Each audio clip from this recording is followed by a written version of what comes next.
നിങ്ങൾ പിന്നെ സമസ്ത കേരള ജമിയത്തുൽ ഉലമയുടെ നേരിട്ടുള്ള ഒരു ഉപസംഘടന ആവണം നിങ്ങൾക്കൊക്കെ ആവശ്യമുണ്ടെന്ന് കണ്ടപ്പോൾ ഞങ്ങൾ മുഷാവറയിലത് അംഗീകരിച്ചു. അപ്പം ഇനിയിപ്പോൾ നിങ്ങൾ ആലിമ്യങ്ങളല്ലേ, നിങ്ങളൊന്നും മറ്റൊരേതെങ്കിലും സംഘടനൻ്റെ പിന്നിൽ നിൽക്കണ്ട, സമസ്തൻ്റെ നേരെ ഡയറക്റ്റ്. അപ്പം അന്നൽക്ക് നിങ്ങളെ ഞങ്ങൾ ബഹുമാനിക്കുന്നുണ്ട്, സമസ്ത കേരള ജമിയത്തുൽ ഉലമ അതിൻ്റെ ഉസ്താദന്മാരൊക്കെ ആ ബഹുമാനം മനസ്സിലാക്കിക്കൊണ്ട് തന്നെയാണ് ഞങ്ങൾ പ്രവർത്തിക്കുന്നത്. നിങ്ങൾക്കൊക്കെ അന്നൽക്കുള്ളൊരു ബഹുമാനമുണ്ട്, ആ നിലക്ക് ബഹുമാനിക്കണമെന്ന് ജനങ്ങളോടൊക്കെ എപ്പോഴും പറയുന്ന ആളുകളാണ് നമ്മൾ. അപ്പോൾ തിരിച്ച് ഇങ്ങോട്ട് സമസ്ത കേരള ജമിയത്തുൽ ഉലമയോടും ആ നിലക്കുള്ളൊരു ബഹുമാനവും ആദരവും ഒക്കെ നിങ്ങളെ മനസ്സിലുണ്ടാവണം. അതിൻ്റെ വളർച്ചയ്ക്ക് വേണ്ടി നിങ്ങൾ പ്രവർത്തിക്കണം.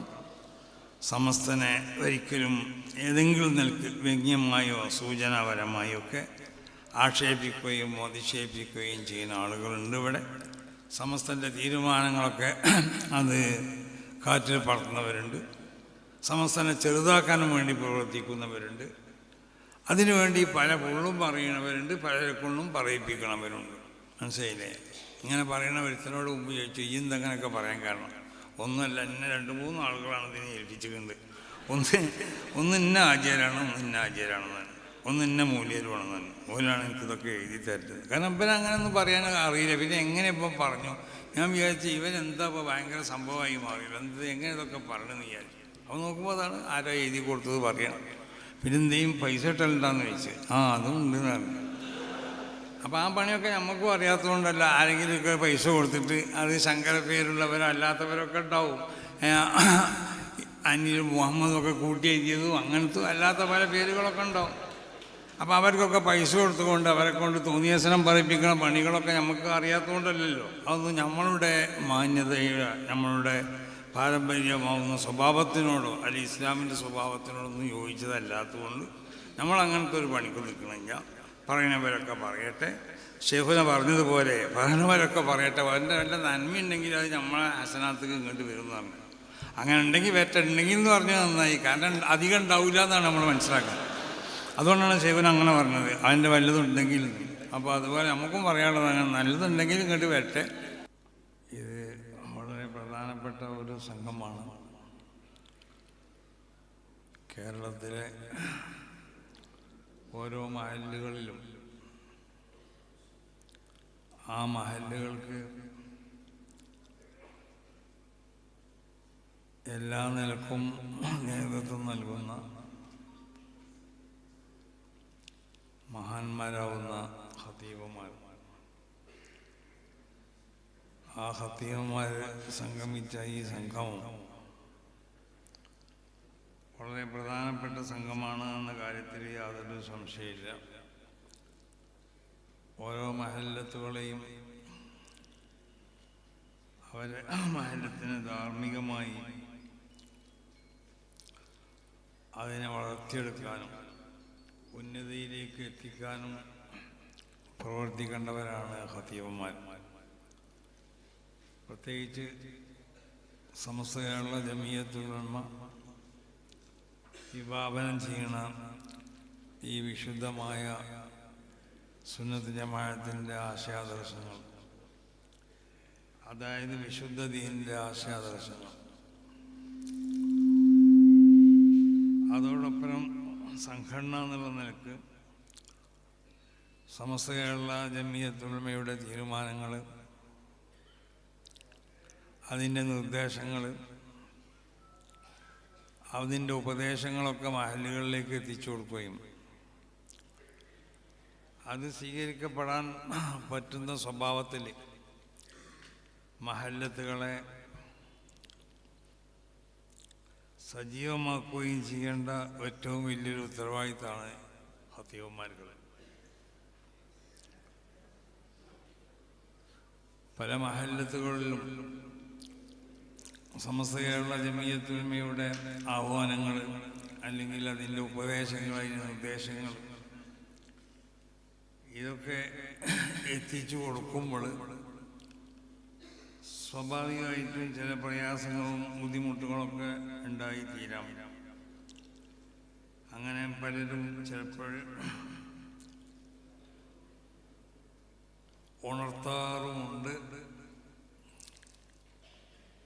ചിലപ്പോൾ ചിലതൊക്കെ അന്വേഷിച്ച് നോക്കുമ്പോൾ അത് ശരിയല്ല എന്ന് മനസ്സിലാകുന്നുണ്ട്. അപ്പം ആരെ എവിടുന്ന് പിരിച്ചുവിട്ടാലും ഒന്ന് പറയും സമസ്തക്ക് വേണ്ടി പ്രവർത്തിച്ചുകൊണ്ട് പിരിച്ചുവിട്ടു.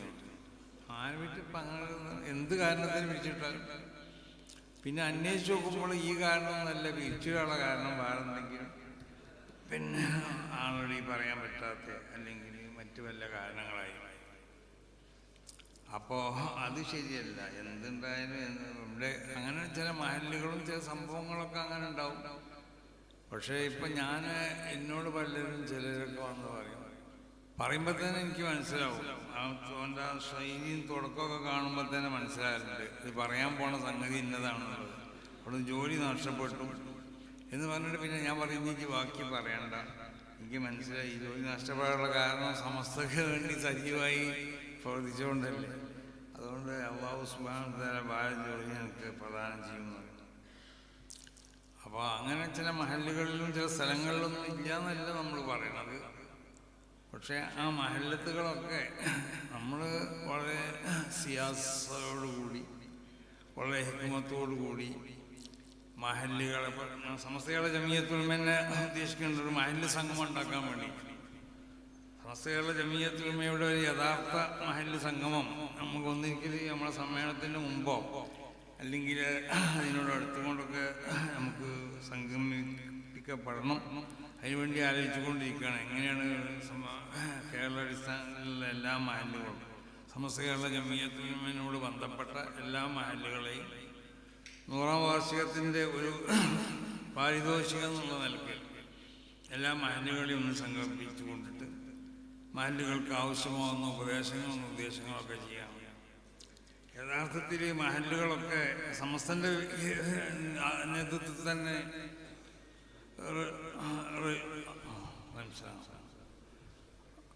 രജിസ്റ്റർ ചെയ്യപ്പെടേണ്ടതാണ് ഓരോ മഹല്ലുകളും. ആ മഹല്ലുകളൊക്കെ നമ്മൾ യഥാർത്ഥത്തിൽ സമസ്തൻ്റെ പേരിലാണ് രജിസ്റ്റർ ചെയ്യപ്പെടേണ്ടത്. അപ്പോൾ സമസ്തയുള്ള ജമിയത്തുൽ ഉലമയുടെ ഒരു വിശാലമായ ഒരു മഹല്ല് സംഗമം ഇൻഷാ അല്ലാഹ് സംഘടിപ്പിക്കപ്പെടും. കാരണം മഹല്ലുകളെ നമുക്ക് ഒന്നുകൂടി സജീവമാക്കേണ്ടതുണ്ട് സമസ്തയുള്ള ജമിയത്തുൽ ഉലമയുടെ നേതൃത്വത്തിലായിക്കൊണ്ട്.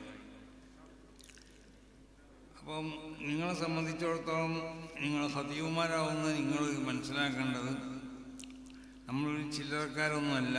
നമ്മൾ വിശുദ്ധമാവുന്ന ദീനിൻ്റെ ഒരു പൂർണ്ണ ഉത്തരവാദിത്വം നമ്മളിൽ ഏൽപ്പിക്കപ്പെട്ടവരാണ് നമ്മൾ. മഹാന്മാരാവുന്ന ഇമ്മത്ത് വിശുദ്ധ ഖുർആനിലുള്ള ചില ആയത്തുകൾ സിദ്ദീഖീങ്ങളെ സംബന്ധിച്ച് പറയുന്ന ആ സ്ഥലത്ത് ആരാണ് ഈ സിദ്ദീഖീങ്ങളെന്ന് വിശദീകരിച്ചു കൊണ്ടിട്ട് മഹാന്മാരാവുന്ന മുഫസ്സിരീങ്ങളിൽ നിന്നുള്ള വലിയ വലിയ ആളുകൾ രേഖപ്പെടുത്തിയ 1-2 വരികൾ മാത്രമാണ് ഞാൻ നിങ്ങളെ മുന്നിൽ അവതരിപ്പിക്കുന്നത്. ജനങ്ങളെ 3-4 വിഭാഗങ്ങളായി തിരിച്ചിട്ട് അതിൽ നിന്ന് പിന്നെ പറയേണ്ട തബഖത്തു റാബിയ, 4ാമത്തെ വിഭാഗം വറസത്തു റുസുൽ, മുർസലീങ്ങൾക്കുള്ളതായ വാരിസീങ്ങളാവുന്ന ഉലമാ, വഖുലഫാഉഹും ഫീ ഉമമിഹിം, അംബിയാ മുർസലീങ്ങൾക്ക് അവരുടെ ഉമ്മത്തിൽ അംബിയാ മുർസലീങ്ങൾക്കുള്ള പ്രതിനിധികളായിക്കൊണ്ട് പ്രവർത്തിക്കുന്നവർ, വഹുമുൽ ഖായിമൂന ബിമാ ബുഇസൂ ബിഹി, ആരാണ് അവരെന്നറിയോ? അംബിയാക്കന്മാരെ അല്ലാഹു സുബ്ഹാനഹു വ തആല ഏതൊരു ആദർശം പ്രചരിപ്പിക്കപ്പെടാനാണോ നിയോഗിക്കപ്പെട്ടുള്ളത് ആ നിയോഗിക്കപ്പെട്ടതായ ആദർശത്തിൻ്റെ പ്രചരണവുമായി കൊണ്ട് നിന്ന് പോരുന്ന ആളുകൾ. അത് എങ്ങനെയെങ്കിലും നിന്ന് പോകാൻ പോരാ. ഇൽമൻ, അംബിയാക്കളിൽ നിന്ന് ഇസ്തിഫാത്ത് ചെയ്യപ്പെടുന്നതായ ആ ഇൽമ് അവരിലുണ്ടാവണം. അമലൻ, ഇൽമ് മാത്രം ഉണ്ടായാൽ പോരാ, നമ്മൾ ഉപദേശം മാത്രം പോരാ. യഥാർത്ഥത്തിൽ ഒരു ഖതീബിൻ്റെ ഉപദേശമല്ല യഥാർത്ഥത്തിൽ ജനങ്ങൾക്ക് ഏറ്റവും അധികം പ്രയോജനം ചെയ്യുന്നത്. ആ ഖതീബിൻ്റെ ജീവിതത്തിലുള്ളതായ പ്രവർത്തന രീതികളാണ്. നമുക്കറിയാം, പല സ്ഥലത്തും മുദരിസായിയൊക്കെ പോയാൽ ചിലപ്പോൾ ആ നാട്ടുകാർ പറയും അവിടുത്തെ ആദ്യത്തെ മുദരിസ് അല്ലെങ്കിൽ ആദ്യത്തെ ഖത്തീബൊക്കെ അയാൾ ഇങ്ങനെയൊന്ന് നിസ്കരിച്ചിട്ട് ഇരുന്നീണ്ടത്, പിന്നെ ഒന്നുണ്ടാക്കി പടിഞ്ഞാട്ടി നിന്ന് കൈയൊക്കെ പൊന്നിച്ച് ആകാശത്തേക്ക് നോക്കിക്കൊണ്ട് ഖിബിലക്ക് തിരിച്ചുകൊണ്ട് മൂപ്പർ ദുആ ചെയ്തിരുന്നു. മൂപ്പര് വിത്തറ് പോകുന്ന നിസ്കരിച്ചിരുന്നു. അങ്ങനെ നിസ്കരിച്ചിരുന്നു. മൂപ്പരോട് ബന്ധപ്പെട്ട കാര്യങ്ങളായിരിക്കും പറയുന്നത്. നിസ്കാരത്തിൽ മൂപ്പര് നിന്നത് ഇങ്ങനെയായിരുന്നു, രണ്ട് കാലിൻ്റെ ഇടയിൽ ഇത്ര ദൂരം ഉണ്ടായിരുന്നു. അപ്പം ജനങ്ങൾ നമ്മളെ ഇൽമിലേക്ക് മാത്രമല്ല നോക്കുന്നത്, ആ ഇൽമിനോട് അനുസരിച്ച് നിൽക്കുന്ന അമലുകളും നമ്മളുണ്ടാവണം. അതാണ് ഇൽമൻ വ അമലെന്ന് പറഞ്ഞത്. അമ്പിയാക്കന്മാരിലേക്ക് ചേർക്കപ്പെടുന്ന ഇൽമാവണം നമ്മൾ.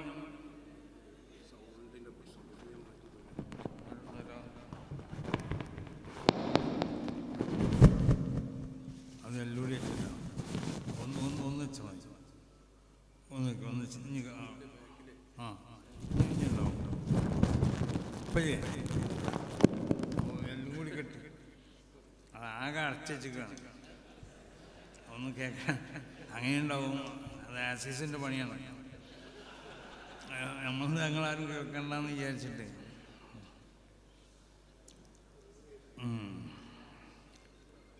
അപ്പോൾ അത് ഇൽമ് എന്ന് പറഞ്ഞാൽ അമ്പിയാക്കന്മാരിൽ നിന്ന് ഇസ്തിഫാത്ത് ചെയ്യപ്പെട്ട് അമ്പിയാക്കന്മാരെ ഇൽമാണെന്ന് പറയപ്പെടാൻ പറ്റുന്ന നിലക്കുള്ള ഇൽമ് നമ്മൾക്ക് വേണമെന്നുണ്ടെങ്കിൽ എന്ത് വേണം? ഞാൻ എപ്പോഴും പറയലുണ്ട്, നുബുവത്തിൻ്റെ ബാത്തിന് അത് വിലായത്താണ്, ഇസ്തിഖാമത്തിൻ്റെ സ്വഭാവം ഉണ്ടാവലാണ്. അപ്പോൾ ആ ഇസ്തിഖാമത്തിനെ ആണ് അമ്പിയാക്കന്മാരിൽ നിന്ന് നമുക്ക് ഇസ്തിഫാത്ത് ചെയ്യാൻ നമുക്ക് സമ്പാദിക്കാൻ കഴിയും. അപ്പോൾ ആ ഇസ്തിഖാമത്തിൻ്റെ സ്വഭാവം നമ്മളിൽ ഉണ്ടായാൽ യഥാർത്ഥ ഇൽമ് നമ്മളിൽ ഉണ്ടാവും. അല്ല നമ്മൾ ഖുർആൻ ഓതി ഹദീസ് പറഞ്ഞു അതിൻ്റെ അർത്ഥം പറഞ്ഞുകൊണ്ടൊന്നും ആ ഇൽമിക്ക് അമ്പിയായിലേക്കുള്ള ഇത്തിസാലുണ്ട് എന്ന് പറയാൻ പറ്റില്ല. നമ്മളിപ്പോൾ ദർസ് നടത്തി, അതുകൊണ്ട് നമ്മുടെ അടുത്തുള്ള ഇൽമ് അത് അല്ലാഹുവിൻ്റെ റസൂലിലേക്ക് മറ്റുള്ള അമ്പിയാക്കന്മാരിലേക്കൊക്കെ ചെന്നെത്തുന്ന ഇൽമാണെന്ന് പറയണമെന്നുണ്ടെങ്കിൽ അതിന് അടിസ്ഥാനപരമായി ആവശ്യമായ കാര്യങ്ങൾ നമ്മളിലുണ്ടാവും. അതാണ് ഇൽമം വ അമലൻ. പിന്നെ നമ്മളെ പ്രവർത്തനങ്ങൾ ജനങ്ങൾക്ക് അത് മാതൃകയാക്കപ്പെടാൻ പറ്റുന്നതായ അമലുകളാവണം. അങ്ങനെ റസൂൽ സല്ലല്ലാഹു അലൈഹി വസല്ലമ തങ്ങളെ പ്രവർത്തനങ്ങളാണ് അധികം സഹാബത്ത് ജീവിതത്തിൽ പകർത്തിയത്. അപ്പോൾ ഒരു ഖത്തീബ് ഒരു നാട്ടിലുണ്ടെങ്കിൽ ആ ഖത്തീബിൻ്റെ പ്രവർത്തനങ്ങൾ എല്ലാം ഒരു സാധാരണ മനുഷ്യൻ എന്നുള്ള നിലക്ക് നമുക്ക് പൂർണ്ണമായ ഒരു ഇസ്തിഖാമത്ത് ഉണ്ടാക്കി തീർക്കാൻ നമുക്ക് കഴിയില്ല. എന്നാലും കഴിവിൻ്റെ പരമാവധി ജനങ്ങൾക്ക് അവർ നമ്മളെ വീക്ഷിക്കും എന്നുള്ള കാര്യം ഉറപ്പാണ്. അവർ നമ്മളെ അമലുകൾ നോക്കിയിട്ടായിരിക്കും അവരെ അമലുകൾ അവർ ചെയ്യുക. അപ്പം അവരെ അമലുകൾ സഹിയാവാൻ പറ്റുന്നതായ നിലക്കുള്ള അമലുകൾ അവർ നമ്മളിൽ നിന്ന് അവർ നോക്കി മനസ്സിലാക്കി ചെയ്യുമ്പോൾ നമ്മൾ ശ്രദ്ധിക്കപ്പെട്ട എല്ലാ സംഗതികളും ശ്രദ്ധിച്ചുകൊണ്ടാവണം നമ്മൾ ചെയ്യേണ്ടത്. ചിലത് സുന്നത്താണെന്ന് പറഞ്ഞ് ഉപേക്ഷിക്കാൻ പറ്റില്ല. അപ്പോൾ ഫർളായ സംഗതികളും ഷർത്തുമൊക്കെ ഉണ്ടായ പോലെ അത് മതി. പക്ഷേ ചില സുന്നത്തായ സംഗതികളും അത് പ്രധാനമായി കൊണ്ട് പരിഗണിച്ച് ചെയ്യുന്നവരായിരിക്കും സാധാരണക്കാർ. അപ്പം ആ ഒരു ബോധം നമ്മളിലുണ്ടാവണം. വദഅവത്തൽ ഖൽഖ് ഇലല്ലാഹ് അലാ തരീഖതിഹിം.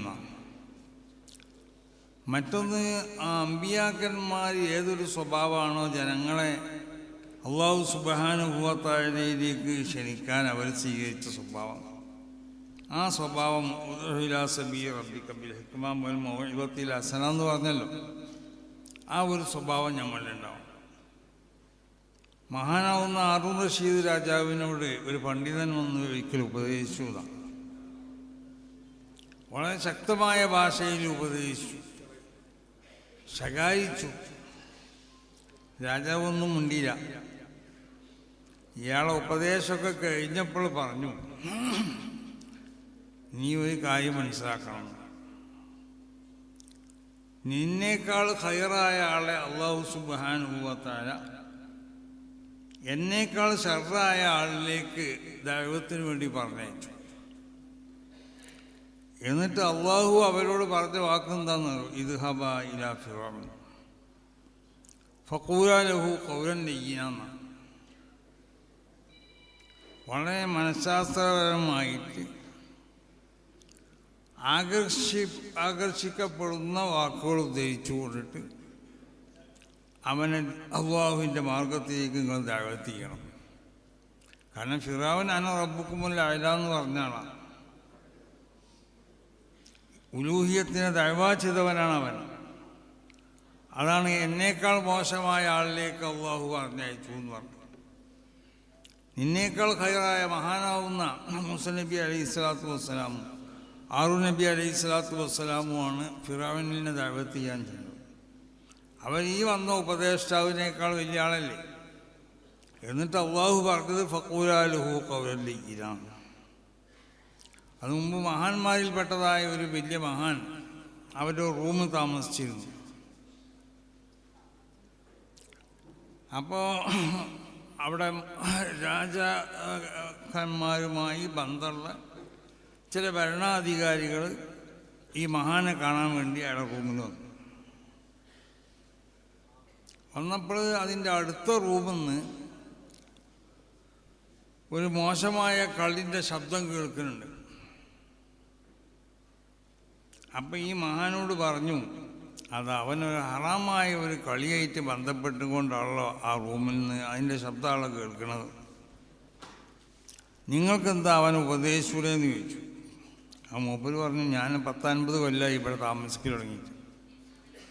50 കൊല്ലം ഞാൻ 50 കൊല്ലം ഞാനത് കേൾക്കുന്നുണ്ട്. പക്ഷെ ഞാനത് കേൾക്കുന്നുണ്ട് എന്നുള്ള നിലക്ക് അവനോട് ഉപദേശിച്ചാൽ ചിലപ്പോൾ ഇവിടുന്ന് റൂം മാറിപ്പോവും. റൂം മാറിപ്പോയാൽ ചിലപ്പോൾ ഇതിനേക്കാൾ വലിയ തമ്മാടിത്തരായിരിക്കും അവൻ ചെയ്യണത്. അപ്പോൾ മഹാന്മാർ സ്വീകരിച്ചൊരു മാർഗമാണ് പറയണത്. ഒരാളെ ഏറ്റവും അശ്രദ്ധമായ മോശമായ ഒന്നിലേക്ക് ഇതിലേക്ക് തള്ളിവിടാതെ നമ്മളെ സമീപനം നല്ലതാവുമ്പോൾ അത് കാരണമായിട്ട് അവൻ ചിലപ്പോൾ അവൻ്റെ ആ പ്രവർത്തനത്തിൽ നിന്ന് പിന്തിരിയാൻ തന്നെ സാധ്യതയുണ്ട്. അപ്പോൾ ഉപദേശം എപ്പോഴും ആവണം, ദഅവത്തിൻ്റെ സ്വഭാവം അങ്ങനെ ദഅവത്തുൽ ഖൽഖ് ഇലല്ലാഹ് അലാ ത്വരീഖത്തിഹിം. ഇതൊക്കെയാണ് അല്ലാഹു സുബ്ഹാനഹു വ തആല അമ്പിയാക്കന്മാരെ നിയോഗിക്കപ്പെട്ട മാർഗം എന്ന് പറയുന്നത്. ഒന്ന് വിശുദ്ധമാവുന്ന ആ ഇൽമ്, ആ ഇൽമിൻ്റെ മുക്തത അനുസരിച്ചുള്ള അമല്, ജനങ്ങളെ വളരെയധികം നല്ല സിയാസയോടുകൂടി അവരെ പ്രയാസപ്പെടുത്താതെ,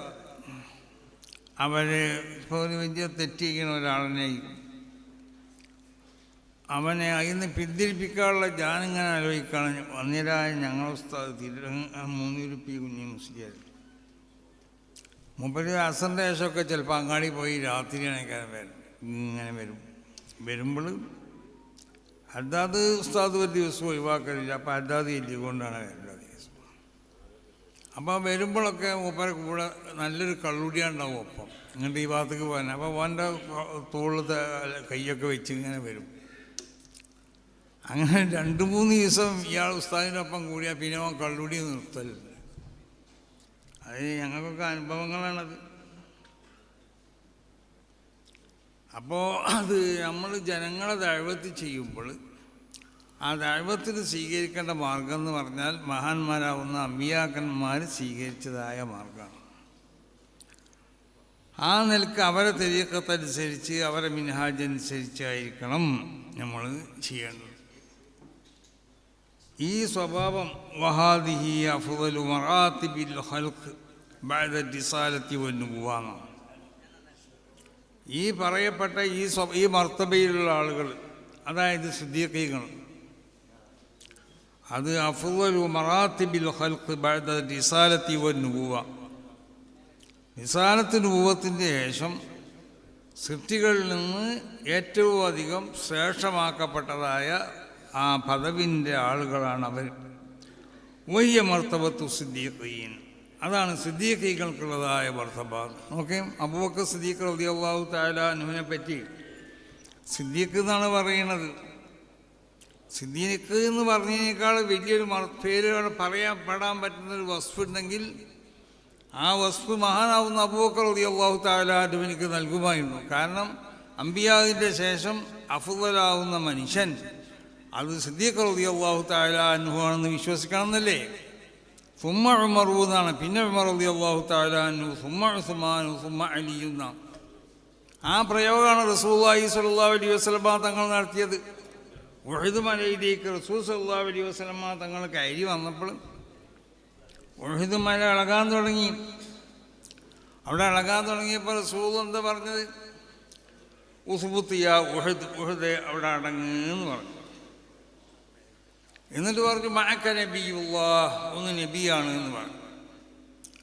രണ്ടാമത് പറഞ്ഞത് എന്താ? സിദ്ദീഖുൻ, മറ്റൊന്ന് സിദ്ദീഖ് എന്ന് പറയപ്പെടുന്ന ലോകത്ത് അമ്പിയാക്കന്മാർക്ക് ശേഷം എന്തെങ്കിലും ഒരു ബഹുമതി കൊണ്ട് വിളിക്കപ്പെടാൻ പറ്റിയ ഏറ്റവും വലിയ ബഹുമതി പേരാണ് സിദ്ദീഖ് എന്നുള്ളത്. പിന്നെയാണ് പറഞ്ഞത് ഷഹീദാനിന്ന്, രണ്ട് ഷഹീദന്മാരുമാണുള്ളത്. അവിടെ രണ്ട് കാര്യങ്ങളാണ് നമ്മൾ മനസ്സിലാക്കേണ്ടത്. ഒന്ന്, സിദ്ദീഖിൻ്റെ ശേഷം ഷഹീദിനെ പറഞ്ഞു. അപ്പം ശുഹദാവിൻ്റെ മർത്തബനേക്കാൾ വലിയ മർത്തബയാണ് സിദ്ദീഖീകൾക്കുള്ള മർത്തബ എന്നുള്ളത്. മറ്റൊന്ന് ഷഹീദാനി എന്ന റസൂലുള്ളാഹി സ്വല്ലല്ലാഹു അലൈഹി വസല്ലമ തങ്ങൾ പറഞ്ഞു. ഇവരന്ന് ഷഹീദായിക്കണം. ഉമർ റളിയല്ലാഹു തആല അൻഹുവിനെ കൊല ചെയ്യപ്പെട്ടിട്ടില്ലല്ലോ, ഉസ്മാൻ ഇബ്നു അഫ്ഫാൻ തങ്ങളിൽ കൊല ചെയ്യപ്പെട്ടിട്ടില്ല.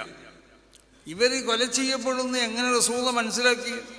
റസൂൽ സ്വല്ലല്ലാഹു അലൈഹി വസല്ലമ തങ്ങൾക്ക് ഗൈബ് അറിയാമെന്നാണ് ആ വാക്കിൻ്റെ അർത്ഥം. മഅക നബിയുല്ലാഹ്, ഒന്ന് നബിയാണ്. അബൂബക്കർ അലി സിദ്ദീഖ് പല റിവായത്തുകളുണ്ട്, പക്ഷേ സിദ്ദീഖ് റസൂലുള്ളാഹി ഉപയോഗിച്ചിട്ടുണ്ട്. പിന്നെ പറഞ്ഞത് ഷഹീദാനി, രണ്ട് ഷഹീദന്മാരുമാണ്. അപ്പം ശുഹദാഇൻ്റെ മർത്തബനേക്കാൾ വലിയ മർത്തബയാണ് ഈ പറയപ്പെട്ടതായ ഇൽമിൻ്റെ വാഹകർക്കുള്ളതായ ഈ മർത്തബ.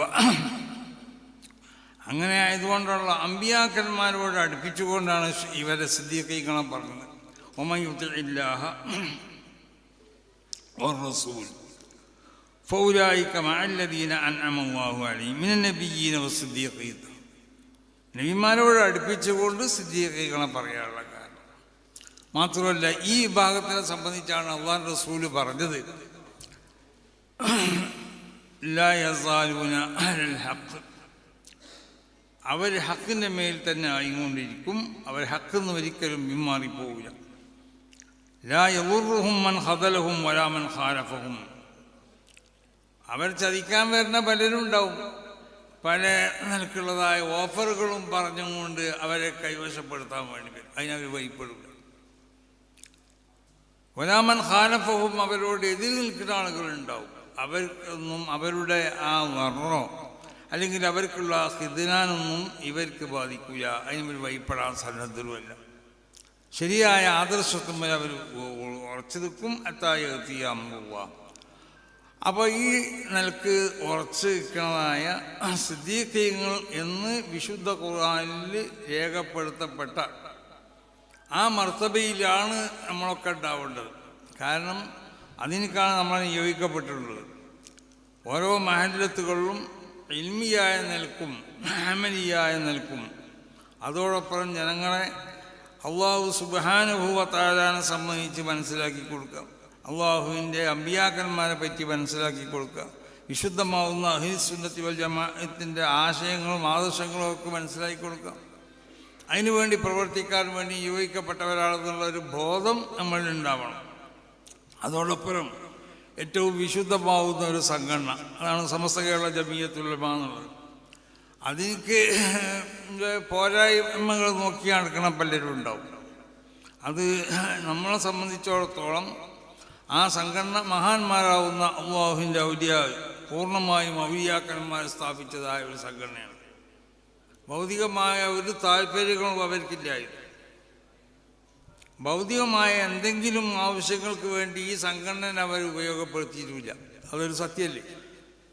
മുൻഗാമികളാവുന്ന മഹാന്മാരെ ചരിത്രം വരക്കൽ മുല്ലക്കായ തങ്ങൾ മുതൽ ഉള്ള മഹാന്മാരെ ചരിത്രം പരിശോധിച്ച് നോക്ക്. അവരൊക്കെ സത്യത്തിൻ്റെ മേലിൽ മാത്രം നിന്നു പോകുന്നവരാണ്.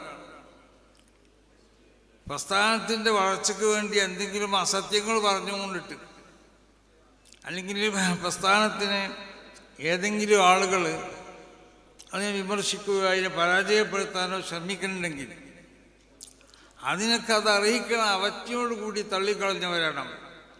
അങ്ങനത്തെ മഹാന്മാരാവുന്നതായ മശായിഖന്മാർ അവരാണ് നമ്മൾക്ക് നേതൃത്വം നൽകുന്നത്. ആ ഒരു ബോധം നമുക്കുണ്ടാവണം. അപ്പം മഹല്ലത്തുകൾ, ആ മഹല്ലത്തുകളുടെ നന്മയിൽ ഏറ്റവും വലിയ പങ്ക് വഹിക്കേണ്ടവരാണ് ഈ ഇരിക്കുന്നതായ ഞങ്ങൾ ഖത്തീബന്മാർ. നിങ്ങൾക്ക് സമുദായം നൽകുന്നതായ ഒരു വില ഉണ്ട്, അത് നിങ്ങൾ മനസ്സിലാക്കണം. വലിയൊരു വിലയാണ് ജനങ്ങൾ നിങ്ങൾക്ക് നൽകുന്നത്. വലിയ ബഹുമാനമാണ് അല്ലാഹു സുബ്ഹാനഹു വ തആല നിങ്ങൾക്ക് വേണ്ടി നൽകപ്പെടാൻ വേണ്ടി ജനങ്ങളുടെ ഹൃദയത്തിലേക്ക് അല്ലാഹു ഇൽഖാ ചെയ്തിട്ടുള്ളത്. ആ നിൽക്കാണ് ഇവിടുത്തെ മുസ്ലിം ഉമ്മത്ത് നമ്മളെപ്പറ്റി മനസ്സിലാക്കിയിട്ടുള്ളത്. കാരണം അപ്പം നമ്മൾ നൽകാൻ പറ്റുന്നതായ ആ നല്ല സ്വഭാവ ഗുണങ്ങൾ നമ്മളിലുണ്ടാവണം. മൻ ഖാഫല്ലാഹ ഖാഫഹു കുല്ലു ശൈഇൻ എന്നല്ലേ, ഒമൻ അതാഅ അല്ലാഹ അതാഅഹു കുല്ലു ശൈഇൻ. മഹാനാവുന്ന സഈദ് ബിൻ ജുബൈർ തങ്ങൾ ഹല്ലാജനെ എതിർത്തുകൊണ്ട് മൂപ്പർ പ്രസംഗിച്ചു. ഹല്ലാജനെ പറ്റി നമ്മൾ കേട്ടിട്ടുണ്ടാവും. ഹല്ലാജനല്ല, ഹജ്ജാജ് ബിൻ യൂസുഫിനെ പറ്റി. ഹജ്ജാജ് ബിൻ യൂസുഫ് എന്ന് പറഞ്ഞാൽ ഇക്കാരിയാവുന്ന ഭരണാധികാരി. ചരിത്രകാരന്മാരെ ഹജ്ജാജ് ബിൻ യൂസുഫിനെ പരിചയപ്പെടുത്തുന്നത് എങ്ങനെ? അവൻ്റെ നന്മകൾ തിന്മകളാവുന്നതായ സമുദ്രത്തിൽ മുങ്ങിപ്പോകുന്ന അത്രമാത്രം തിന്മകൾ ചെയ്ത ഒരു ഭരണാധികാരിയായിരുന്നു ഹജ്ജാജ് ബിൻ യൂസുഫ്. മഹാനാവുന്ന അബ്ദുല്ലാഹി ഇബ്നു ഉമർ ശകാരിച്ചു. ഒരു ഹജ്ജിൻ്റെ വേളയിൽ ആയുധമായിട്ട് ജനങ്ങളോടൊക്കെ വരാൻ വേണ്ടി പറഞ്ഞു. ബഹുമാനപ്പെട്ട അബ്ദുല്ലാഹി ഇബ്നു ഉമർ പള്ളിയിൽ വരുമ്പോൾ മൂപ്പരെ കാലുമ്മൽ ഏതൊരാളുടെ ആയുധം തറച്ചു. അത് കാരണമായി മഹാനാവുന്ന അബ്ദുല്ലാഹി ഇബ്നു ഉമർ തങ്ങളെ കാൽമ മുറിയുന്നു. അങ്ങനെ മൂപ്പര് വീട്ടിൽ വിശ്രമിക്കുകയാണ്, പള്ളിയിലേക്ക് വരാതെ. അപ്പോൾ ഹജ്ജാജ് ചോദിച്ചു, എവിടെ അബ്ദുല്ലാഹി ഇബ്നു ഉമർ? കാരണം വലിയ പണ്ഡിതനാണ്. അവരൊക്കെ വിഷയങ്ങൾ ചോദിച്ച് മനസ്സിലാക്കിയിരുന്നത് ഇവരെ പോലത്തെ വലിയ വലിയ പണ്ഡിതന്മാരായിരുന്നു. സഹാബത്തിൻ്റെ കൂട്ടത്തിൽപ്പെട്ട വലിയ പണ്ഡിതൻ മുജിത്തഹിദാവുന്ന ഇമാമാണ്. അപ്പം ഹജ്ജാജ് ബിൻ യൂസുഫ് കാണാൻ വന്നു ബഹുമാനപ്പെട്ട അബ്ദുല്ലാഹി ഇബ്നു ഉമർ തങ്ങളെ. അപ്പോൾ എങ്ങനെ ഇപ്പോൾ മുറിയായി എന്ന് ചോദിച്ചു. അപ്പം മുറിയായി എന്നുള്ളതിന് മൂപ്പര് പറഞ്ഞ മറുപടി എന്താണെന്നറിയോ? ഇമാം ബുഖാരി വായിത്തിരിക്കുന്നത്, ആരാണോ അധികം ഈ ആയുധം കൊണ്ടുവരാൻ പറഞ്ഞ ആൾ അവനാണ് എൻ്റെ കാൽമ മുറിയാക്കിയിട്ടുണ്ടെന്നാണ്. അതായത് നീയാണ് എൻ്റെ ഈ കാൽമ മുറിയാക്കിയിട്ടുള്ളത്. ആയുധം കൊണ്ടുവരാൻ പറ്റാത്ത സമയത്ത് ആയുധം കൊണ്ടുവരാൻ ആളുകളോട് കൽപ്പിക്കുക, എന്നിട്ട് ആരെ മുറിയാക്കിക്കുന്നു വെച്ച് ചോദിക്കാം. അങ്ങനെ ശകാരിച്ചു അബ്ദുല്ലാഹി ഇബ്നു ഉമർ ഞങ്ങൾ ഹജ്ജാജിനെ. അപ്പം ഹജ്ജാജിനെ എതിർത്തുകൊണ്ട് സഈദ് ബിൻ ജുബൈർ തങ്ങൾ അബ്ദുല്ലാഹി ബിൻ അബ്ബാസ് തങ്ങളെ ഇഷ്യന്മാരെ കൂട്ടത്തിൽ പ്രധാനപ്പെട്ട ഇഷ്യനാണ് Saeed bin Jubair. Saeed bin Jubair പ്രസംഗിച്ചപ്പോൾ ഹജ്ജാജ് സഈദ് ബിൻ ജുബൈറിനെ കൊല്ലണമെന്ന് തീരുമാനിച്ചു. അപ്പം സഈദ് ബിൻ ജുബൈർ എവിടെയുള്ളത് വിളിച്ചുകൊണ്ടുവരാൻ വേണ്ടി കൽപ്പിച്ചു. അപ്പം അവർ പലരും തിരഞ്ഞു പോയി. പലർക്കും വലിയ ഓഫറുകളൊക്കെ ഹജ്ജാജ് പ്രഖ്യാപിച്ചു. മാത്രമല്ല ഒരു കൂട്ടരോട് പറഞ്ഞു, നിങ്ങൾ അവനെ പിടിച്ചു കൊടുത്തില്ലെങ്കിൽ എൻ്റെ ഭാര്യ മുത്തല്ലഖത്തായിരിക്കും. അപ്പം ഈ വിഷയം വലിയ ഗൗരവത്തിൽ അവരെടുത്തു. നമ്മൾ തിരിച്ചു കൊടുത്തിട്ടില്ലെങ്കിൽ ഇയാളെ ഭാര്യ തൊലാഖ് കൊല്ലപ്പെട്ടു, ഹജ്ജാജിൻ്റെ ഭാര്യ. അത് വലിയ പ്രശ്നങ്ങൾക്ക് വഴിവരും. എങ്ങനെയായാലും സഈദ് ബിൻ ജുബൈറിനെ പിടിച്ചുകൊണ്ടിരണം. അവർ പിടിച്ചുകൊണ്ടിരാൻ വേണ്ടി നടന്ന് വനത്തിൽ കൂടെ നടന്നു പോകുമ്പോൾ ഒരു ക്രിസ്തീയ പുരോഹിതനെ കണ്ടു. അയാളോട് ചോദിച്ചു. അയാൾ പറഞ്ഞു, അങ്ങനെ ആളൊന്നും ഞാൻ കേട്ടില്ല, പക്ഷേ കുറച്ചകണ്ടി വന്നാലും മുസ്ലിമീങ്ങൾ താമസിക്കുന്ന സ്ഥലമുണ്ട്, അവിടെ ഉണ്ടാവും, ചിലപ്പോൾ അന്വേഷിച്ച് നോക്കിയും. അങ്ങനെ ചെന്ന് അവിടുന്ന് Hajjaj bin Yusuf Saeed bin ജുബൈറിനെ അവർ കണ്ടു. സഈദ് ബിൻ ജുബൈറിനോട് പറഞ്ഞു, ഹജ്ജാജ് പിടിച്ചോണ്ടിരാൻ വേണ്ടി ഏൽപ്പിച്ച ആളുകളാണ്, നിങ്ങൾ ഞങ്ങളെ കൂടെ വേണമെന്നാണ്. മൂപ്പർ പോരാൻ തയ്യാറായി. മൂപ്പർക്കറിയാം മൂപ്പരെ കൊല ചെയ്യാനാണ് കൊണ്ടുപോകണമെന്നുള്ളത്. രാത്രി ഇട്ടായപ്പോൾ ഈ ക്രിസ്തീയ പുരോഹിതൻ്റെ ഈ സത്രത്തിൻ്റെ മുന്നിൽ കൂടി പോകുമ്പോൾ ക്രിസ്തീയ പുരോഹിതൻ അവരെ തടുത്തു. അവരോട് പറഞ്ഞു, നിങ്ങൾക്ക് ഇങ്ങനെ പോകരുത്, ഈ മരുഭൂമിയിൽ ഈ കാട്ടിൽ വന്യമൃഗങ്ങളുണ്ട്, നിങ്ങളെ പിടിച്ചു എന്ന് പറഞ്ഞു. അപ്പം അതുകൊണ്ട് നിങ്ങൾ ഇവിടെ എൻ്റെ കൂടെ താമസിച്ചോളൂ. അപ്പോൾ എല്ലാവരും അയാളെ സത്രത്തിൽ താമസിക്കാൻ തയ്യാറായി. മഹാനാവുന്ന Hajjaj Abdullahi bin Saeed bin Jubair തങ്ങൾ പറഞ്ഞു, ഞാൻ അവിടെ താമസിക്കില്ല, ഞാൻ അവിടെ പുറത്ത് എടുക്കണം. അപ്പം ഇവർക്ക് തോന്നി ഇയാൾ ഒന്നിരിക്കലും ഓടിപ്പോവും, അതല്ലെങ്കിൽ വന്യമൃഗങ്ങൾ ഇയാളെ വന്ന് എന്താവും ഭക്ഷിക്കുമോ. അങ്ങനെ അവർ ഇയാളെ ഉള്ളിൽ കിടക്കാൻ ഇയാളെ സമ്മതിച്ചില്ല. Abdullahi bin Saeed bin Jubair തങ്ങൾ പുറത്ത് തന്നെ കിടന്നു. താബീയങ്ങളിൽപ്പെട്ട വലിയ മഹാനാണ്. അപ്പോൾ കുറച്ച് കഴിഞ്ഞപ്പോൾ കാട്ടിലുള്ള സിംഹങ്ങളടക്കമുള്ള മൃഗങ്ങൾ വന്നിട്ട് സഈദ് ബിൻ ജുബൈർ തങ്ങൾക്ക് വലയം ചെയ്ത് അവിടെ നിൽക്കുകയാണ് ചെയ്തത്. സഈദ് ബിൻ ജുബൈർ തങ്ങളെ പിന്നെ സംരക്ഷണത്തിനായി കൊണ്ടിട്ട്. അതാണ് മൻ അതാഅ അല്ലാഹ അതാഅഹു കുല്ലു ശൈ വമൻ ഖാഫ അല്ലാഹ ഖാഫഹു കുല്ലു ശൈ. എല്ലാ വസ്തുക്കളും പേടിക്കും. അങ്ങനെ മൂപ്പര് നേരം വെളുത്തപ്പോൾ ഈ ക്രിസ്തീയ പുരോഹിതൻ കാണുന്നത് ഈ സംഭവമാണ്. ക്രിസ്തീയ പുരോഹിതൻ മാത്രമല്ല, അപ്പം പിടിച്ചോണ്ടാൻ വന്നാലും കാണുന്നത് ഇതാണ്. അപ്പം ക്രിസ്തീയ പുരോഹിതൻ അവിടുത്തെ എന്തായി മുസ്ലിമായി ഇത് കണ്ടിട്ടതാണ്. Abdullahi bin Saeed bin Jubair തങ്ങൾക്ക് കാട്ടുമൃഗങ്ങൾ, കാട്ടിലുള്ളതായ വന്യമൃഗങ്ങൾ മൂപ്പർക്ക് കാവൽ നിന്ന ഈ രംഗം കണ്ടിട്ടു. നിങ്ങൾ ഏത് മതത്തിലാണുള്ളത്, ആ മതത്തിൽ പ്രവേശിക്കാനുള്ള ആ കെലിമത്തുകളൊക്കെ ഒന്ന് പറഞ്ഞു തരീന്ന് പറഞ്ഞു. അങ്ങനെ അത് പറഞ്ഞു കൊടുത്തു. മഹാനാവുന്ന അബ്ദുള്ള സഈദ് ബിൻ ജുബൈർ തങ്ങൾ മുഖേന അവർ മുസ്ലിം. അപ്പം ഞാൻ എന്തേ പറഞ്ഞു കൊണ്ടിരുന്നു പറഞ്ഞാൽ, നമ്മൾ ശരിക്കും തഖ്വയുള്ളവരാവണം. നമ്മളെ പ്രവർത്തനങ്ങൾ പൂർണ്ണമായും കൊണ്ട് ശരീഅത്തിനോട് യോജിച്ചതായ പ്രവർത്തനങ്ങളാവണം. നമ്മളെ വുളു അത് ജനങ്ങൾ നോക്കുന്നുണ്ട്, അത് കണ്ടിട്ടായിരിക്കും അവർ വുളു ഉണ്ടാക്കണം. നമ്മളെ ഓരോ പ്രവർത്തനങ്ങളും ജനങ്ങൾ നോക്കുന്നുണ്ട്, അത് കണ്ടിട്ടായിരിക്കും അവരുടെ ജീവിതത്തിൽ ആ പ്രവർത്തനം അവരെന്താണ് ചെയ്തുകൊണ്ടിരിക്കുന്നത്. അപ്പോൾ നമ്മൾ ചിലപ്പോൾ സ്കരിച്ചിട്ട് നമ്മൾ ഇപ്പോൾ ചില ആളുകളൊന്നും യാത്രയിൽ സുന്നത്തേനെ വേണ്ടെന്ന് വിചാരിച്ചാൽ കുറേ ആളുകളാണ്. യാത്രയിൽ ഫർദ് ചുരുക്കി കഴിച്ചാന്ന് പറഞ്ഞുകൊണ്ട് സുന്നത്ത് വേണ്ടെന്നല്ലല്ലോ ഇതിൻ്റെ അർത്ഥം. സുന്നത്ത് കേൾക്കേണ്ട സ്വഭാവം പറഞ്ഞില്ലേ. ഇപ്പോൾ ലോറു അസറുകൾ ജമാക്കി കഴിച്ചു, അത് മുന്തിച്ചാവട്ടെ വിധിച്ചാവട്ടെ, സുന്നത്ത് കേൾക്കണം. അപ്പോൾ അതേപോലെ തന്നെ അപ്പോൾ ഇത് യാത്രയിൽ സുന്നത്ത് വേണ്ട എന്നുള്ള ഒരു വിശ്വാസക്കാർ നമ്മളെ കൂട്ടത്തിലുണ്ട്. അപ്പോൾ ആരെന്നാളൊരു മൊയ്യൻ പറഞ്ഞു, പിന്നെ മൈവ് എങ്ങനെ കസറാക്കാതെ വെച്ചു. രണ്ടാം ഒന്നാക്കലാന്ന് മൈവിന് കസറാക്കണം, മരുവിനും കസറാക്കണ്ട. അപ്പോൾ അത് ഒന്നാക്കണം, ഇനി രണ്ടാക്കണം. മറ്റേ 4 രണ്ടാക്കുകളുണ്ട്, അപ്പം 3 രണ്ടാക്കണം വേണ്ടി അതിനെ ഒന്നാക്കിയാൽ മതിയോന്ന്. അപ്പം ഈ നിലക്കുള്ളതായ അപ്പോൾ നമുക്ക് ഇപ്പം ഹുതുബ, ആ ഹുതുബനെ പറ്റി ശരിക്കുള്ളൊരു വിവരം നമുക്ക് ഉണ്ടാവണം. ഹുതുബൻ്റെ അർത്ഥം അറിഞ്ഞിട്ടുണ്ടെങ്കിലും ഞാനൊരു പള്ളിയിലേക്ക് ഹുതുബ കയറിയപ്പോൾ ഖതീബ് ഫൈന ബീസദ്ദാരി എന്ന് പറഞ്ഞു. അപ്പം ഞാൻ നിസ്കാരം കഴിഞ്ഞ് ഞാൻ അറിയുന്ന ആളെന്നെ ഖതീബ്. ഞാൻ ആദ്യം മൂപ്പേരിനെ കണ്ടിട്ടില്ല. ഞാൻ നിസ്കരിച്ചാൽ പറഞ്ഞു വിചാരിച്ച് ഞാൻ ഒരു ഭാഗത്ത് ഒളിഞ്ഞതാണ്. നിസ്കാരം കഴിഞ്ഞതിന് ശേഷം ഞാൻ പറഞ്ഞു, പിന്നെ ചോറ് കഴിച്ചാലൊക്കെ തൽക്കരിച്ചു. അപ്പോൾ ഞാൻ പറഞ്ഞു ചോറ് കഴിക്കാതെ നിൽക്കണം, ഞാൻ പോകണം. എൻ്റെ ഇപ്പോൾ ബീസദ്ദാരി എന്ന് പറഞ്ഞെന്ന് വെച്ച്. അപ്പം എന്നോട് പറഞ്ഞു ബാഴെന്നാൽ ചെറു ചെയ്യേണ്ടത്. അപ്പം ഞാൻ പറഞ്ഞു അങ്ങനെ ഉണ്ട്, അതെനിക്ക് ഓർമ്മയില്ല. ഞാൻ ഈ ചെറുപ്പിന് പഠിച്ചിട്ടാണ് പണ്ട് ചെറുൻ്റെ അർഫുകൾ 19 എന്നൊക്കെ, അതിൻ്റെ ആദ്യത്തേത് ബാഴെന്നൊക്കെ. എനിക്കത് ഇങ്ങനെ ശ്രദ്ധയ്ക്ക് വന്നില്ല. എന്നാൽ നിങ്ങൾക്കത് ഓർമ്മ. അപ്പം മൂപ്പരും അങ്ങനെ ആട്ടി. മൂപ്പര് പറഞ്ഞത് ശരി തന്നെയാണെന്നാണ് മൂപ്പരും വിചാരിച്ചത്. പിന്നെ നമ്മൾ ശിഷ്യൻ അല്ലെങ്കിൽ ശിഷ്യനെ പോലെ നിൽക്കുന്ന ആളാണ്. അപ്പോൾ റൂമിൽ കൊണ്ട് ഈ തലക്കൊന്ന് കൊടുത്താട്ടേ വിചാരിച്ചു. പിന്നെ ഞാൻ റൂമിൽ വിളിച്ചു സ്വകാര്യമായിട്ട് പറഞ്ഞു കൊടുത്തു. അപ്പം ഇങ്ങനെ ഈ ഖുതുബയിൽ ഇറാബുകളൊക്കെ തെറ്റിപ്പോവുക, അതൊക്കെ ജനങ്ങൾ അറിയുന്ന ആളുകളും സാഹസിലുണ്ടാവുമല്ലോ, പരിഹസിക്കപ്പെടും. പിന്നെ ചില ആളുകൾ വൈകാലത്തുള്ള പള്ളികളൊക്കെ ആവുമ്പോൾ യാത്രക്കാരൊക്കെ ഉണ്ടാവും, അവരൊക്കെ പരിഗണിച്ചുകൊണ്ടാവണം സൂറകൾ ഓതുന്നതും. അപ്പം ഞാൻ തന്നെ നാളെ നിസ്കരിച്ചാൻ കഴിയപ്പോൾ അയാൾ പിന്നെ അൽബക്കറ ഓതാത്തിയപ്പോഴാണ് ഭാഗ്യം സുബൈക്ക്. എന്നാലും കുറച്ച് ഇരിക്കണമെങ്കിൽ വേഗത്തിനൊരു ആവശ്യം ഉണ്ടായിരുന്നു. ഏതായാലും ഞാൻ അതിൽ കുടുങ്ങിയെന്ന് പറയാം, മനസ്സിലായില്ലേ? കയ്യിൽ വരെ നമ്മൾ ഇരിക്കണില്ല. പിന്നെ ദ്വായഞ്ഞാട് എണീച്ചു പോകാനും പറ്റൂല. കേട്ടോ, തങ്ങൾ ദ്വായഞ്ഞാട് എണീച്ചു പോയി എന്ന് പറയും. പിന്നെ അവിടെ ഉള്ളതൊക്കെ സഹിച്ച് അവിടെ ഇരിക്കാതെ. അപ്പം അതൊക്കെ ശ്രദ്ധിച്ചു കൊണ്ടിട്ട് ഒരു ഇഖ്തിസാദ്, ഒരു മിതത്വം നമ്മളെ പ്രവൃത്തികളിലൊക്കെ ഉണ്ടാവണം.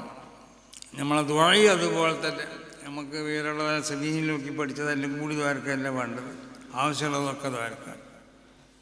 അപ്പം അങ്ങനത്തെ സംഗതികളൊക്കെ ശ്രദ്ധിച്ച് നമ്മളൊക്കെ കുട്ടികളോടൊക്കെ എപ്പോഴും ഉപദേശിക്കുന്നത് തന്നെയാണ് ഈ സംഗതി. പക്ഷെ ഉപദേശിച്ചിട്ട് കാര്യമല്ലോ, ഇപ്പോഴത്തെ കാലത്ത് ഉപദേശത്തിലേക്ക് ഒരു കാര്യം ഉണ്ടാവില്ല, ഓരോരുത്തരും മനസ്സിലാക്കിയതായിരിക്കും ചെയ്യുക. അപ്പം എന്തോ ആവട്ടെ, എങ്ങനെയായിരുന്നാലും നമ്മൾ ഈ അഹ്ലുസുന്നത്തി വൽ ജമാഅത്തിൻ്റെ ആശയാദർശങ്ങൾ അത് ഏറ്റവും പ്രധാനപ്പെട്ട ഒന്നാണ്. ആ ആദർശം അത് വലുത് തന്നെയാണ്, അത് നിങ്ങൾ മനസ്സിലാക്കണം. നിങ്ങൾ മഹല്ലത്തുകളിലൊക്കെ ആ ആദർശം പ്രചരിപ്പിക്കുകയും അതിൻ്റെ സംരക്ഷണത്തിന് വേണ്ടി ഇവിടെ നിലനിൽക്കുന്ന സംഘടനയാണ് സമസ്ത കേരള ജമിയത്തുൽ ഉലമ. അതിനെ ഇല്ലാതെയാക്കാൻ വേണ്ടി ശ്രമിക്കുന്ന പ്രവർത്തനങ്ങൾക്കൊന്നും നിങ്ങൾ ആരും തന്നെ ഭാഗമാകരുത്. അതിനെ ശക്തിപ്പെടുത്താൻ, അതിനെ വേണ്ടതുപോലെ അതിൻ്റെ ആശയങ്ങളും ആദർശങ്ങളൊക്കെ ജനങ്ങൾക്ക് എത്തിച്ചു കൊടുക്കുന്നതിലൊക്കെ നിങ്ങളുടെയൊക്കെ സാന്നിധ്യം ഉണ്ടാവണമെന്ന്. നിങ്ങൾ പിന്നെ സമസ്ത കേരള ജമിയത്തുൽ ഉലമയുടെ നേരിട്ടുള്ള ഒരു ഉപസംഘടന ആവണം നിങ്ങൾക്കൊക്കെ ആവശ്യമുണ്ടെന്ന് കണ്ടപ്പോൾ ഞങ്ങൾ മുശാവറയിലത് അംഗീകരിച്ചു. ഇപ്പം ഇനിയിപ്പോൾ നിങ്ങൾ ആലിമീങ്ങളല്ലേ, നിങ്ങളൊന്നും മറ്റൊരേതെങ്കിലും സംഘടനൻ്റെ പിന്നിൽ നിൽക്കണ്ട, സമസ്തൻ്റെ നേരെ ഡയറക്റ്റ്. അപ്പം അന്നൽക്ക് നിങ്ങളെ ഞങ്ങൾ ബഹുമാനിക്കുന്നുണ്ട്, സമസ്ത കേരള ജമിയത്തുൽ ഉലമ അതിൻ്റെ ഉസ്താദന്മാരൊക്കെ ആ ബഹുമാനം മനസ്സിലാക്കിക്കൊണ്ട് തന്നെയാണ് ഞങ്ങൾ പ്രവർത്തിക്കുന്നത്. നിങ്ങൾക്കൊക്കെ അന്നൽക്കുള്ളൊരു ബഹുമാനമുണ്ട്, ആ നിലക്ക് ബഹുമാനിക്കണമെന്ന് ജനങ്ങളോടൊക്കെ എപ്പോഴും പറയുന്ന ആളുകളാണ് നമ്മൾ. അപ്പം തിരിച്ച് ഇങ്ങോട്ട് സമസ്ത കേരള ജമിയത്തുൽ ഉലമയോടും ആ നിലക്കുള്ളൊരു ബഹുമാനവും ആദരവും ഒക്കെ നിങ്ങളെ മനസ്സിലുണ്ടാവണം. അതിൻ്റെ വളർച്ചയ്ക്ക് വേണ്ടി നിങ്ങൾ പ്രവർത്തിക്കണം. സമസ്തനെ ഒരിക്കലും ഏതെങ്കിലും നിലക്ക് വ്യംഗ്യമായോ സൂചനാപരമായോ ഒക്കെ ആക്ഷേപിക്കുകയും അധിക്ഷേപിക്കുകയും ചെയ്യുന്ന ആളുകളുണ്ട് ഇവിടെ. സമസ്തൻ്റെ തീരുമാനങ്ങളൊക്കെ അത് കാറ്റിൽ പറത്തുന്നവരുണ്ട്, സമസ്തനെ ചെറുതാക്കാനും വേണ്ടി പ്രവർത്തിക്കുന്നവരുണ്ട്, അതിനുവേണ്ടി പല പൊള്ളും പറയുന്നവരുണ്ട്, പലരെക്കൊണ്ടും പറയിപ്പിക്കണവരുണ്ട്. മനസ്സിലായില്ലേ? ഇങ്ങനെ പറയുന്ന ഒരുത്തനോട് മുമ്പ് ചോദിച്ചു, ഈ എന്തെങ്ങനെയൊക്കെ പറയാൻ കാരണം? ഒന്നുമല്ല, എന്നെ 2-3 ആളുകളാണ് ഇതിനെ ഏൽപ്പിച്ചിട്ടുണ്ട്. ഒന്ന് ഇന്ന ആചാരാണ്, ഒന്ന് ഇന്ന ആചാരാണെന്ന്, ഒന്ന് ഇന്ന മൂല്യരുമാണെന്ന്. ഓലാണ് എനിക്കിതൊക്കെ എഴുതി തരുന്നത്. കാരണം ഇവൻ അങ്ങനെയൊന്നും പറയാൻ അറിയില്ല. പിന്നെ എങ്ങനെ ഇപ്പം പറഞ്ഞു? ഞാൻ വിചാരിച്ചു ഇവനെന്താ ഇപ്പോൾ ഭയങ്കര സംഭവമായി മാറിയില്ല, എങ്ങനെ ഇതൊക്കെ പറയണമെന്ന് വിചാരിച്ചു. അപ്പോൾ നോക്കുമ്പോൾ അതാണ് ആരാ എഴുതി കൊടുത്തത് പറയണം. പിന്നെ എന്തെങ്കിലും പൈസ ഇട്ടുണ്ടാന്ന് ചോദിച്ചു. അതും ഉണ്ടെന്ന് പറഞ്ഞു. അപ്പോൾ ആ പണിയൊക്കെ നമുക്കും അറിയാത്തതുകൊണ്ടല്ല, ആരെങ്കിലുമൊക്കെ പൈസ കൊടുത്തിട്ട് അത് ശങ്കര പേരുള്ളവരല്ലാത്തവരൊക്കെ ഉണ്ടാവും. അനിൽ മുഹമ്മദൊക്കെ കൂട്ടി എഴുതിയതും അങ്ങനത്തെ അല്ലാത്ത പല പേരുകളൊക്കെ ഉണ്ടാവും. അപ്പോൾ അവർക്കൊക്കെ പൈസ കൊടുത്തുകൊണ്ട് അവരെ കൊണ്ട് തോന്നിയസനം പറയിപ്പിക്കുന്ന പണികളൊക്കെ നമുക്ക് അറിയാത്തതുകൊണ്ടല്ലല്ലോ. അതൊന്നും നമ്മളുടെ മാന്യതയുടെ നമ്മളുടെ പാരമ്പര്യമാവുന്ന സ്വഭാവത്തിനോടോ അല്ലെങ്കിൽ ഇസ്ലാമിൻ്റെ സ്വഭാവത്തിനോടൊന്നും യോജിച്ചതല്ലാത്തതുകൊണ്ട് നമ്മൾ അങ്ങനത്തെ ഒരു പണിക്ക് നിൽക്കണില്ല. പറയുന്നവരൊക്കെ പറയട്ടെ, ഷെയ്ഖുന പറഞ്ഞതുപോലെ പറയുന്നവരൊക്കെ പറയട്ടെ. വല്ല നന്മയുണ്ടെങ്കിൽ അത് നമ്മളെ ഹസനാത്തേക്ക് ഇങ്ങോട്ട് വരുന്നതാണ്. അങ്ങനെ ഉണ്ടെങ്കിൽ വേറ്റുണ്ടെങ്കിൽ എന്ന് പറഞ്ഞാൽ നന്നായി. കാരണം അധികം ഉണ്ടാവില്ല എന്നാണ് നമ്മൾ മനസ്സിലാക്കുന്നത്. അതുകൊണ്ടാണ് ഷെയ്ഖുന അങ്ങനെ പറഞ്ഞത്, അതിൻ്റെ വല്ലതുണ്ടെങ്കിൽ. അപ്പോൾ അതുപോലെ നമുക്കും പറയാനുള്ളത്, അങ്ങനെ നല്ലതുണ്ടെങ്കിൽ ഇങ്ങോട്ട് വരട്ടെ, ഇല്ലെങ്കിൽ അങ്ങനെ നിൽക്കട്ടെ. ഏതായാലും വേണ്ടിയില്ല. അല്ലാഹു സുബ്ഹാനഹു വ തആല നമ്മളെ കാത്തു രക്ഷിക്കട്ടെ, നമ്മളെ സംഘടനയെ കാത്തു രക്ഷിക്കട്ടെ, സമസ്ത കേരള ജമിയത്തുൽ ഉലമയെ അല്ലാഹു കാത്തു രക്ഷിക്കട്ടെ. പൂർണ്ണമായി ഇതൊരു ദീനിൻ്റെ സംഘടനയാണ്, ദീനിൻ്റെ സംരക്ഷണമാണ് നമ്മുടെ ലക്ഷ്യം. ആ ലക്ഷ്യത്തോടു കൂടി എല്ലാവരും ഇഖ്ലാസോടുകൂടി പ്രവർത്തിക്കുക, നല്ല നിയ്യത്തോടുകൂടി പ്രവർത്തിക്കുക. സംഘടനയുടെ 100-ാം വാർഷികം അതൊരു സംഭവമാക്കണം. അതിനു വേണ്ടിയുള്ള എല്ലാ സഹകരണങ്ങളും നിങ്ങളിൽ നിന്നൊക്കെ ഉണ്ടായിട്ടുണ്ട്. എല്ലാ മഹല്ലത്തുകളിലും അതിൻ്റെ സന്ദേശം അറിയിക്കേണ്ടവർ നിങ്ങൾ തന്നെയാണ്. അത് നിങ്ങൾ അറിയിക്കും എന്നുള്ള കാര്യത്തിൽ യാതൊരു സംശയമില്ല. ആ നിലക്ക് ആ സന്ദേശമൊക്കെ അറിയിച്ചു കൊണ്ടിട്ട് ഈ സംഘടന എല്ലാ നിലക്കും വളർത്താൻ ആവശ്യമാവുന്ന പ്രവർത്തനങ്ങളൊക്കെ നിങ്ങളുടെ ഭാഗത്ത് നിന്ന് ഉണ്ടാവണമെന്ന് എല്ലാവരും ഓർമ്മപ്പെടുത്തിക്കൊണ്ട് അള്ളാഹു സുബ്ഹാനഹു വ തആല ഈ ജംഇയ്യത്തുൽ ഖുതബാഇൻ്റെ ഈ പ്രവർത്തനത്തിൽ അള്ളാഹു കബൂൽ ചെയ്യട്ടെ. ഇതിനുവേണ്ടി പ്രവർത്തിക്കുന്ന നമ്മുടെ എല്ലാ ഉസ്താദന്മാർക്കും അള്ളാഹു ഖൈറും ബർക്കത്തും നൽകട്ടെ. എല്ലാവിധ ഷർറുകളിൽ നിന്നും ശത്രുക്കളുടെ ഷർറുകളിൽ നിന്ന് ഹാസിദീങ്ങൾ, വായ്മീങ്ങൾ, മുഫ്സിദീങ്ങൾ എല്ലാ ഷർറിൽ നിന്നും അള്ളാഹു സംഘടനയും നമ്മളെ ഉസ്താദന്മാരെയും നമ്മളെ സാദാത്തുക്കളെയും നമ്മളെ വാഹിനി എല്ലാവരെയും അള്ളാഹു കാത്ത് രക്ഷിക്കട്ടെ. നമ്മളെ പ്രവർത്തകരെ അള്ളാഹു കാത്ത് രക്ഷിക്കട്ടെ. നമ്മളോട് ബന്ധപ്പെട്ട എല്ലാവരെയും അള്ളാഹു കാത്ത് രക്ഷിക്കട്ടെ എന്ന് ദുആ ചെയ്തുകൊണ്ട് ഈ മഹത്താവുന്ന സംഗമം ഉദ്ഘാടനം ചെയ്തതായി പ്രഖ്യാപിക്കുന്നു. അസ്സലാമു അലൈക്കും വറഹ്മത്തുള്ളാഹി.